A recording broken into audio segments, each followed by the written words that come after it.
സാറേ, എല്ലാവർക്കും ഉള്ളൊരു സംശയമാണ്, നമുക്കൊരു ഫ്ലാറ്റ് വാങ്ങുന്നതാണോ അതൊരു വീട് പണിയുന്നതാണോ മോർ എഫക്റ്റീവ് ഏതാണ്?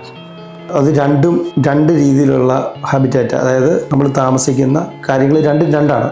രണ്ട് കോൺസെപ്റ്റ് സത്യം പറഞ്ഞാൽ. ഈ ഫ്ലാറ്റ് എന്ന് പറയുമ്പം ഒരു ചെറിയൊരു ലാൻഡിൽ തന്നെ മൾട്ടിപ്പിൾ ഹാബിറ്റാറ്റ് ക്രിയേറ്റ് ചെയ്ത്, അതായത് മൾട്ടിപ്പിൾ സ്പേസ് ക്രിയേറ്റ് ചെയ്ത് പല ഫാമിലീസിന് താമസിക്കാനുള്ള സൗകര്യം കൊടുക്കുന്നതാണ് ഫ്ലാറ്റ് എന്ന് പറയുന്നത്. ഇനി വീട്ടിലേക്ക് വരുമ്പോൾ ഒരു സ്ഥലം ഉണ്ടെങ്കിൽ ആ സ്ഥലം തന്നെ ഒരു സിംഗിൾ യൂണിറ്റ് അവിടെ അക്കോമഡേറ്റ് ചെയ്യുന്നു, അല്ലെങ്കിൽ അവരത് ഫുള്ള് യൂസ് ചെയ്യുന്നു. അതാണ് വീടും തമ്മിലുള്ള ലാൻഡിൻ്റെ കാര്യം പറയുമ്പോൾ ഉള്ള മേജർ ഡിഫറൻസ് എന്ന് പറയുന്നത്. ഇനി ഏതാണ് നല്ലതെന്ന് ചോദിച്ചു കഴിഞ്ഞാൽ രണ്ടിനും നല്ലതുമുണ്ട്, രണ്ടിനും ചീത്തയുണ്ട്. അതായത് ഫോർ എക്സാമ്പിൾ, ഇപ്പോൾ ഒരു കമ്മ്യൂണിറ്റേറിയൻ അല്ലെങ്കിൽ ഒരു സോഷ്യൽ കോൺസെപ്റ്റിൽ നമ്മൾ പറയുവാണെങ്കിൽ എനിക്ക് പലപ്പോഴും തോന്നി ഫ്ലാറ്റ് നല്ലതല്ലെന്ന് ചിന്തിച്ചിട്ടുണ്ട്. പല കമ്മ്യൂണിറ്റീസ്, പല ഫാമിലീസ് ഒരാവശ്യം വന്നു കഴിഞ്ഞാൽ ഹെൽപ്പ് ചെയ്യാനായിട്ടൊരു കമ്മ്യൂണിറ്റി തൊട്ടടുത്തുണ്ട്. പിന്നെ അതുപോലെ തന്നെ ഇപ്പം ഒറ്റയ്ക്ക് താമസിക്കുന്ന ആൾക്കാരാണെങ്കിൽ ഒരു ഹെൽപ്പിന് വരണം. അപ്പോൾ അവർക്ക് തീർച്ചയായിട്ടും എപ്പോഴും നല്ലത് എന്താണ്? ഫ്ലാറ്റാണ്. പലപ്പോഴും തോന്നി ഇച്ചിരി മേലാതുള്ള ആൾക്കാർക്ക് മുകളിലേക്കൊക്കെ കയറിപ്പോകണം, അല്ലെങ്കിൽ യാത്ര, അല്ലെങ്കിൽ ഒരു സ്ഥലത്തേക്ക് അങ്ങോട്ട് ഇങ്ങോട്ടും നമുക്ക് നടക്കാനും ഒക്കെ എടുക്കാനൊക്കെ ഇച്ചിരി ബുദ്ധിമുട്ട് ഫ്ലാറ്റിൽ വരാം. പക്ഷേ അതിനിപ്പോൾ സൊല്യൂഷൻസ് തീർച്ചയായിട്ടും ഉണ്ട്. എലിവേറ്റേഴ്സൊക്കെ നമുക്ക് ഉള്ളത് കൊണ്ട് അതിൻ്റെ ഒരു സൊല്യൂഷൻ നമുക്കുണ്ട്. പിന്നെ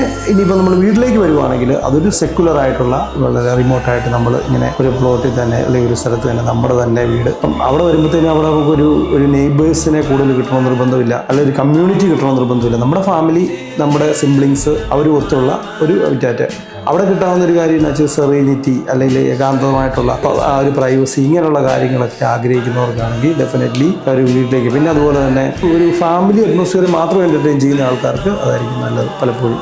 അപ്പോൾ ഏതാണ് നല്ലതെന്ന് ചോദിച്ചു കഴിഞ്ഞാൽ രണ്ടിൻ്റേതായ നല്ല വശങ്ങളും ഉണ്ട്, ദോഷവശങ്ങളും ഉണ്ട്. അത് നമ്മുടെ ഓരോരുത്തരുടെയും അതുമായിട്ടുള്ള പ്രോക്സിമിറ്റിയാണ് അതിനകത്ത് കൂടുതൽ മാനദണ്ഡമായിട്ട് വരുന്നത്. ഓക്കെ.